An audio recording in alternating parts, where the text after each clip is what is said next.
अस्सलाम वालेकुम, आप news and views with Shahid Hussain देख रहे हैं। आज बड़ी अहम तरीन मालूमात इस वीडियो के ज़रिए मैंने आपके सामने रखनी है। एक तो ये है कि वफाक को सिंध हाई कोर्ट से, सिंध की सबसे बड़ी अदालत से आज पहली बार माफ़ी मांगना पड़ी है। उसकी तफसीलात आपके सामने रखनी है और इसके अलावा ऐसी एक्सक्लूसिव तरीन मालूमात जो अब तक आप किसी मीडिया पर जो है वो नहीं देख सके हैं, ख़ास तौर पर लापता अफराद की बाज़ाबी के हवाले से, वो आपके सामने इस वीडियो में रखूँगा। और अदालत को जो मुल्क के सबसे पावरफुल तरीन जो सेक्रेटरी हैं, यानी कि सेक्रेटरी दाखिला, उनके नाकाबिल ज़मानत वारंट गिरफ्तारी जारी क्यों करना पड़े, उसकी तफसीलात और केसेस की डिटेल भी इस वीडियो में मैंने आपके सामने रखनी है। और एक और कैदी जो कि अदालत से रिहाई के बाद सेंट्रल जेल कराची से लापता हुआ है, उसकी तस्वीर और उसकी डिटेल भी आपके सामने रखनी है। वो तकरीबन 2018 से अब तक बाजियाब नहीं हो सका है, वो सारी तफसीलात आपके सामने रखनी है। मेरे साथ अमीन अनवर मौजूद हैं। मैं कोशिश करता हूँ कि चूँकि अहम तरीन तफसीलात जो कि दो आदमी आपके सामने जो रख सकते हैं, इसलिए मैं अक्सर इनको ज़हमत देता हूँ आपके सामने ये भी मेरे साथ हूँ, ताकि अच्छी और म्यारी मालूमात आपके सामने पहुँचाई जा सके। अमीन अनवर, आपका बहुत शुक्रिया। आज सिंध की सबसे बड़ी अदालत से वफाक को माफ़ी मांगना पड़ी है, क्या ऐसी वजह थी, क्यों माफ़ी मांगना पड़ी, और उसके बाद फिर अदालत की मज़ीद जो डायरेक्शन वो है क्या बुनियादी तौर पर? जी बिल्कुल, शायद आपने देखा कि कोरोना वैक्सीन जो इंपोर्ट की गई थी, स्पुतनिक 5 जो रशियन कंपनी की वैक्सीन थी, एक निजी कंपनी ने वो वैक्सीन इंपोर्ट की थी, जिसके बाद उसकी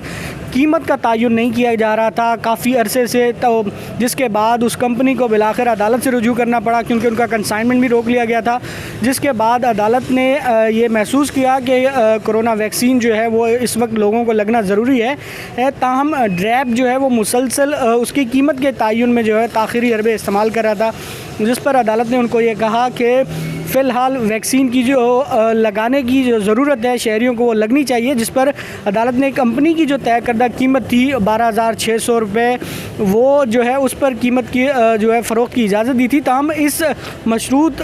तौर पर इजाज़त दी गई थी कि अगर ड्रैप इसकी कीमत कम मुकर्रर कर दी है तो वो पैसे जो है वो रिफ़ंड किए जाएंगे। जिस पर जो है वो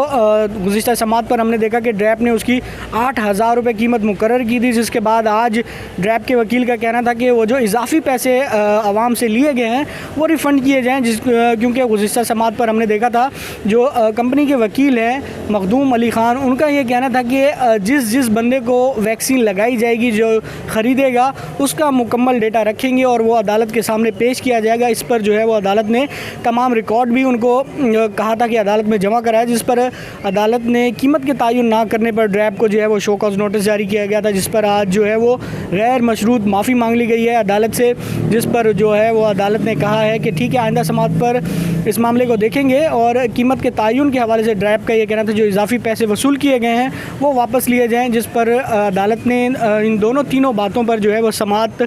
जून तक जो है वो मुलतवी कर दी है। जिसके बाद अब देखते हैं, और कंपनी के वकील का मज़ीद ये भी कहना था कि अब मज़ीद वैक्सीन जो है वो इंपोर्ट नहीं की जाएगी, जिसके बाद अदालत ने समात जो है वो मुलतवी कर दी है। अच्छा, जस्टिस नदीम अख्तर साहब जो है इंतहाई मफाद आमा के केसेस की जो है वो अहम तरीन जो केसेस हैं उनकी समात करते हैं, बल्कि मफाद आमा के हक़ में, क्योंकि पब्लिक के इंटरेस्ट में वो फ़ैसले भी करते हैं और सिंध हाई कोर्ट के इंतहाई काबिल तरीन जजेज़ में से वो एक है। तो कोरोना की जो वैक्सीन की कीमत जो अब तक तयन नहीं हो पा रहा था, अब क्या सरकारी सतह पर सरकार ये प्राइवेट इदारों के ही जो है वो उनके मरहून मिन्नत छोड़ दिया गया है? जी, शायद आपने देखा कि हुकूमत सिंध की तरफ से, वफाकी हुकूमत की तरफ से भी शहर में मुख्तलिफ़ जगहों पे वैक्सीनेशन सेंटर्स कायम कर दिए गए हैं, जिसके बाद हुकूमत जो है फ्री ऑफ कॉस्ट वैक्सीनेशन जो है वो की जा रही है आवाम को। ताहम जो साहिब हैसियत लोग हैं जो सरकारी तौर पर नहीं कराना चाहते, तो प्राइवेट हॉस्पिटल्स में जो है वो ये वैक्सीन लगाई जा रही है। जबकि कुछ दिनों पहले ही एक मसला जो ख़ास तौर पर बैरून मुल्क जाने वाले अफराद हैं, जैसे कि सऊदी अरबिया की मैं आपको मिसाल दूँ, तो उन्होंने ये चाइना से जो वैक्सीन इंपोर्ट की जा रही है वो जो लगवा कर शहरी सऊदी अरब जा रहे हैं, उन्होंने इसको मानने से इनकार कर दिया है। उनका ये कहना है कि चाइना से मंगवाई गई वैक्सीन जो है वो काबिल कबूल नहीं है, और रशियन कंपनी जो स्पुतनिक 5 है इसके हवाले से उन्होंने इसको अलाउ किया है कि जो शहरी ये वैक्सीनेशन करा के आएंगे उन्हें सऊदी अरब वापस आने की इजाज़त होगी। तो सरकारी सतह पर वैक्सीनेशन हो रही है, मुफ्त में हो रही है, और जो लोग प्राइवेट वैक्सीनेशन करवाना चाहते हैं वो करा सकते हैं। आपको पता है कि शहर में महंगे तरीन हॉस्पिटल्स हैं और अभी हुकूमती जो वैक्सीन है वो मार्केट में नहीं आई थी, लगना शुरू नहीं हुई थी, तो प्राइवेट तौर पर भी लोगों ने वैक्सीनेशन लगवाना शुरू कर दी थी। बहुत शुक्रिया अमीन इस मामले के लिए आगाह करने के लिए, क्योंकि कोरोना जो है काफ़ी कंट्रोल में आ रहा है। उसके बाद जिस तरह मुल्क में जो है वो मज़ीद जो दफातर और जो पाबंदियाँ थी वो ख़त्म हो रही हैं, इस तरह सूबे की हुकूमत ने भी क्योंकि इंतहाई अहम इकदाम किए थे और ख़ास तौर पर हमारी अदला का भी बड़ा भरपूर किरदार रहा कोरोना की वैक्सीन की और इसके अलावा जो कोरोना की रोकथाम में, तो काफ़ी बेहतरी आने की वजह से आज सिंध हुकूमत ने भी फैसला किया है कि जो सरकारी दफातर हैं वो मामूल के मुताबिक खोले जाएंगे। अब जो हमारी अगली खबर है वो है लापता अफराद की बाजियाबी से मुतालिक। वफाकी सेक्रेटरी दाखिला जो कि मुल्क के इंतहाई पावरफुल तरीन सेक्रेटरी समझे जाते हैं, उनके नाकाबिल ज़मानत वारंट गिरफ्तारी जारी किए गए हैं। अदालत ने जो है वो IG इस्लामाबाद को हुक्म दिया है कि वफाकी सेक्रेटरी दाखिला जो कि यूसुफ नसीम साहब बताए जाते हैं, उनको गिरफ़्तार करके 27 तारीख को सुबह 8:30 बजे सिंध हाई कोर्ट में पेश किया जाए। गुज़श्ता रोज़ 3 मुकदमात में, इसके अलावा आज जो है 1 मुकदमे में जो है अदालत ने उनके नाकाबिल ज़मानत वारंट गिरफ्तारी जारी किए हैं। समात में इंतहाई इंटरेस्टिंग पॉइंट्स भी होते हैं जो मैंने आपके सामने रखने हैं। इस मामले में भी मैं अमीन अनवर को सहमत दूंगा। अमीन देखें, जो अक्सर वफाकी हुकूमत के जो वकील होते हैं वो जब नुमाइंदगी करने खड़े होते हैं तो वो सही मानों में अदालत को मुतमईन नहीं कर पाते। बहुत दफ़ा ऐसे केसेस होते हैं जिसमें अदालतों में रिपोर्ट आती है मुख्तलिफ इदारों की भी, पुलिस भी खुद तस्लीम करती है कि कई ऐसे शहरी हैं जो आज खुद लापता हैं, खुद रूपोश हो जाते हैं और उसके बाद फिर उनके अहल खाना या घर वालों की तरफ से गुमशुदगी की दरख्वास्तें दायर की जाती हैं। अच्छा, उसके बाद ये सुप्रीम कोर्ट में मामला ज़ेर बहस रहा कि जिस तरह गुज़श्ता रोज़ भी रिपोर्ट पेश की गई थी कि जैसे सुप्रीम कोर्ट ने हरासी मराकज़ को कानूनी करार दिया था कि अगर कोई शहरी किसी मामले में मतलूब है तो वहाँ पर रख कर उसकी छानबीन की जा सकती है। अच्छा, आज भी जिस तरह आपने सामान में देखा कि असिस्टेंट अटार्नी जनरल से अब पूछा गया कि ये शहरी अल्लाह बख्श जो हैं वो कहाँ हैं और उसके बाद क्या वफाकी हुकूमत से जब रिपोर्ट मांगी गई थी वो रिपोर्ट कहाँ है, तो उन्होंने कहा मैं तो रिपोर्ट क्या, मैं तो केस की फाइल ही नहीं लाया और सिर्फ इस शहरी की क्या, दीगर जितने भी लापता शहरी थे उनकी केसेस की मेरे पास फाइलें ही नहीं हैं। तो आप क्या समझते हैं कि इतने मादरत के साथ कोई नाहल उनके असिस्टेंट अटार्नी जनरल भर्ती किए गए कि अदालत को मुतमईन नहीं कर जाते, जिसकी वजह से फिर जो है वो पूरी रियासत हिल जाती है इस मामले में? देखिए, शायद आपने बिल्कुल सही पॉइंट आउट किया है कि सरकारी अफसरान जो होते हैं वफाक, और जैसे कि आपने सिंध की बात करें, जो लोग मुल्क को, वफाक को या सूबे को रिप्रेजेंट कर रहे होते हैं, उन पर जो है वो तकर्रियाँ जो होती हैं, उनके जो अपॉइंटमेंट होते हैं वो मेरिट पर नहीं होते और कहीं ना कहीं जो सियासी असर व रसूख है वो इस्तेमाल होता है। ज़ाहिर है जो रूलिंग पार्टी होती है, जो हुकूमत में होती है, उनकी ये कोशिशें होती हैं कि वो किसी तरह अपने लॉयर्स विंग के जो अफराद हैं वो उनको आगे लेकर आएँ, क्योंकि उनकी भी जो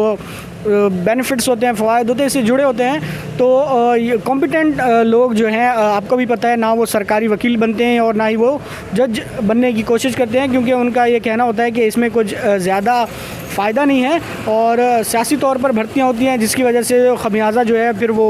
स्टेट को या सूबे को ही भुगतना पड़ता है, क्योंकि तैयारी उनकी बिल्कुल नहीं होती। आज भी आपने देखा कि 2015 से अल्लाह बख्श जो है वो लापता है, लेकिन गुज़िश्ता समात में भी हमने देखा कि हाई कोर्ट जो है वो 3 से 4 मरतबा ऑर्डर कर चुकी थी हिरासती मराकज़ की जो तफसीलात हैं वो पेश की जाएँ, ताकि सिंध हाई कोर्ट में जो लापता अफराद की बाजियाबी से मुतालिक दरख्वास्तें हैं उनका पता लगाया जा सके कि इनमें से कोई ऐसे अफराद हिरासती मराकज़ में तो नहीं हैं जो लापता हैं, उनकी मिसिंग पर्सन की या मुलाकातें कराई जाए या कुछ पता तो चल जाए कि कहाँ पर है। हाँ जी, बिल्कुल, क्योंकि आपने देखा होगा जो दरख्वास्त गुजार आते हैं यहाँ पर उनकी आओ बका भी होती है अदालतों में कि 5-5, 6-6 सालों से शहरी जो लापता हैं, ना तो उन्हें अदालतों में पेश किया जा रहा है। उनका ये कहना होता है कि हमें बता तो दिया जाए कि हमारे प्यारे ज़िंदा भी हैं या नहीं, क्योंकि जिस कर्ब से उनके अहल खाना गुजर रहे होते हैं वो सिर्फ वही जानते हैं कि ना तो उन्हें ये पता होता है कि उनके प्यारे ज़िंदा हैं या खुदा न खास्ता उनका कोई इंतकाल हो गया है या कहीं मारे गए हैं, मुल्क में है या नहीं है, हिरासती मराकज़ में है, वो सब जानना चाहते हैं, क्योंकि उनकी भी फैमिलीज़ हैं, उनके भी बच्चे हैं, उनके भी जो बुनियादी हकूक़ हैं वो होते हैं और हुकूमत को चाहिए कि वो इस मामले को सीरियसली देखे। अब